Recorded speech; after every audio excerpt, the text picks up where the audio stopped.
Donna Maria Bordeaux with To Live For, and I have the pleasure of having here with me today Gabriel.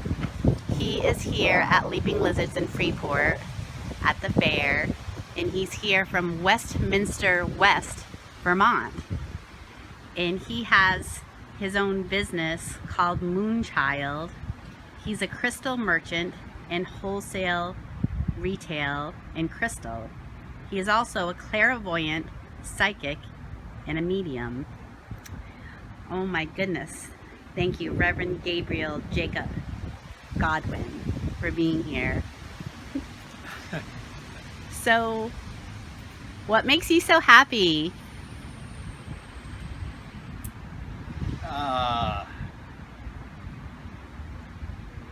The universe.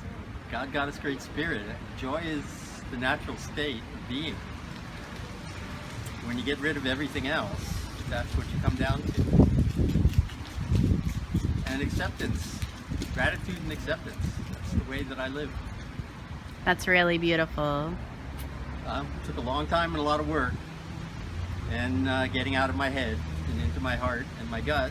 And it pays off. It's worth it. Very difficult, but it pays off. Definitely. So you had to, when you said get rid of, you mean letting go of like being in your head. What other things, were there other attachments that you had to let go of to be more in that pure state of joy that you exude? I was a mess. I was horribly ill. I'd broken most of the bones in my body. I was violently angry. Life was awful for most of the time that I spent in this body. It was horrible. One train wreck after another, catastrophe after catastrophe.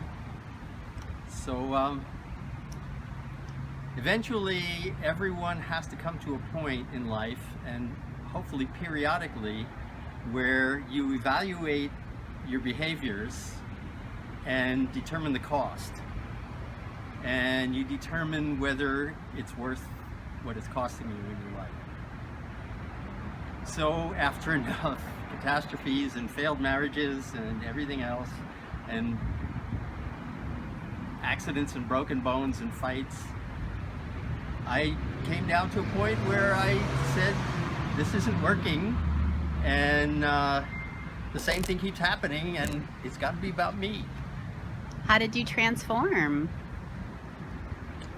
Transformation happens naturally when one is willing to look at oneself honestly and take responsibility. Then you can't help but transform.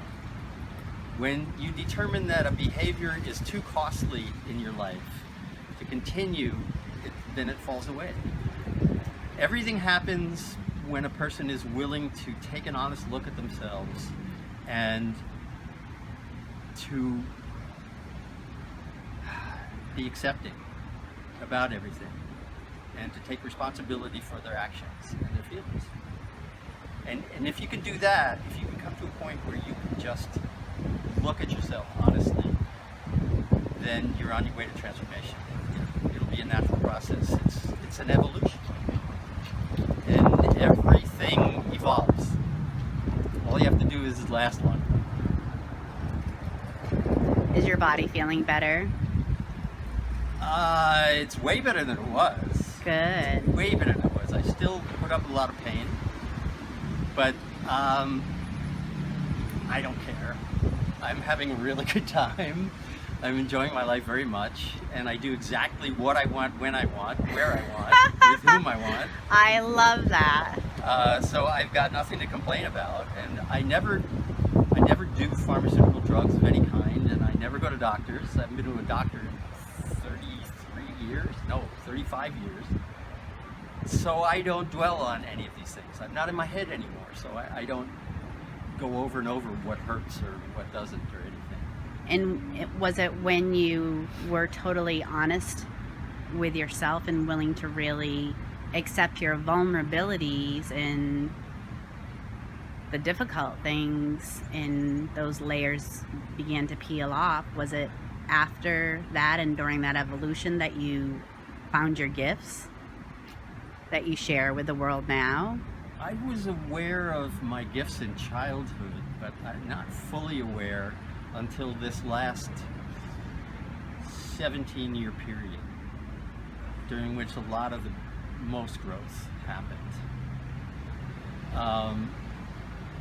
And it wasn't so much being aware of my gifts as when you strip away the stuff that isn't you, you come down to you.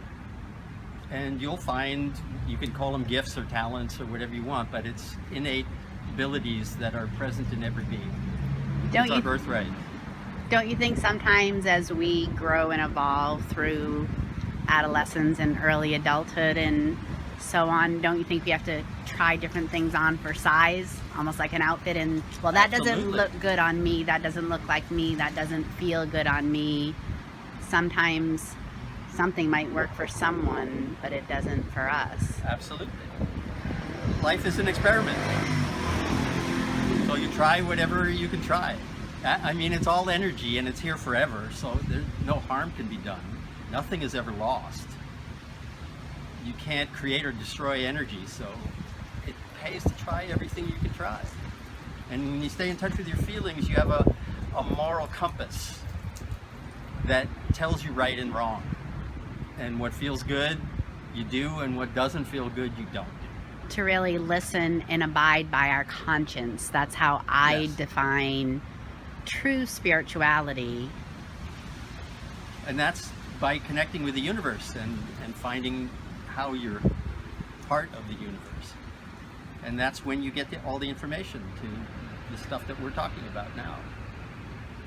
That is a constant stream and flow of information.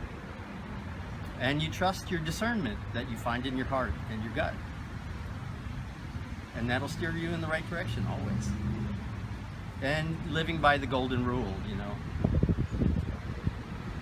I treat others the way I would want to be treated. It's all about respect and dignity and integrity. And it's the first law of homeopathy, which is first do no harm, which was supposed to be the first law of medicine. It didn't turn out that way, but it is the natural law. Is you do best not to do any harm and to realize you don't have control over anything except your own life and your own destiny. It's your birthright. So you don't try to control others or even influence others. You just try to be the best you can be. And you shine your light in the world as much as possible. And whoever's ready for that, okay. Then they know the energy that they're striving for. We become different by, the only way we can learn things is by encountering energy. It's not what someone says, it's not what it looks like. We're vibrational beings, so we encounter vibrations, and when those vibrations can work for us, we vibrate in our own way toward that frequency. We put our own spin on it, but that's how we learn and that's how we become something different.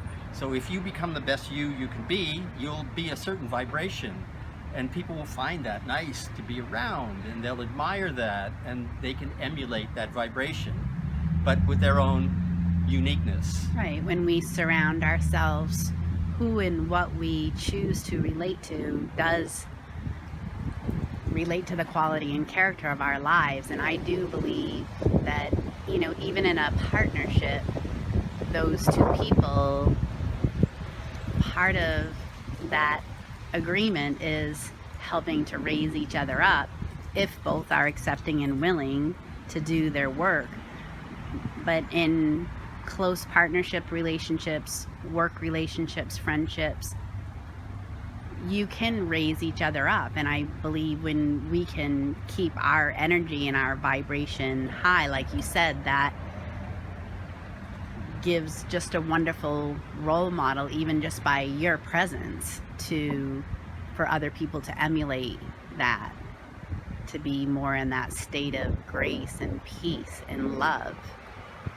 It's not so much raising each other up as it is raising ourselves up, so that others can make the choice of whether they want to raise themselves up or not. Right. And they can know how to do it. Right. It still comes to that individual making a choice. It comes down to the self. That was one of my revelations that made all of this possible. Is self-knowledge is the key to everything. It's the solution to every problem. Because the more we know ourselves, the more we know God, Goddess, Great Spirit. We know our connection to the universe. And that changes everything. That changes everything. And then we're grateful for everything. Everything good happens. Even the lessons. Yes. Because that can redirect our path in a better way. Well, yeah, I'm not breaking bones these days, so yes, the lessons get easier and more mellow, yes. So in your work as a medium and clairvoyant, what is your wish for others? What is your goal, your intention in doing that kind of work? I really don't have a wish or goal for others. I love this planet. I've been here since it was created, and I would like for this planet to be a better place. And I'm really concerned with doing my work. I have my job, which is to put out the information and to shine my light, and then I'm not attached to what happens to it after that. Because when I do that, when I put it out halfway, then I've done my work, and then I feel fulfilled. So the best thing that ever happened to us was free will.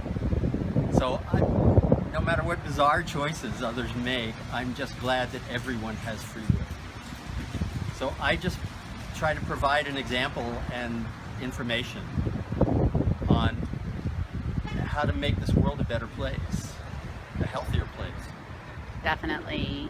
In that individual work that you do as a clairvoyant and as a medium, is it to shine the light on self for honest introspection and awakening to what they can do to help themselves? That's what Gabriel does. He awakens the sleeping and the dead.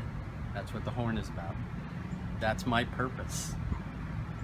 But not in a controlling way or by being attached to the outcome, just by what I provide in terms of energy that I put out into the world. And I don't formally do clairvoyant or mediumship work. I was a spiritual counselor for 10 years and I didn't like it. So if I read now, it's spontaneously. If I'm, in a brew pub or something, sitting next to somebody who I feel is open to it, I will read spontaneously.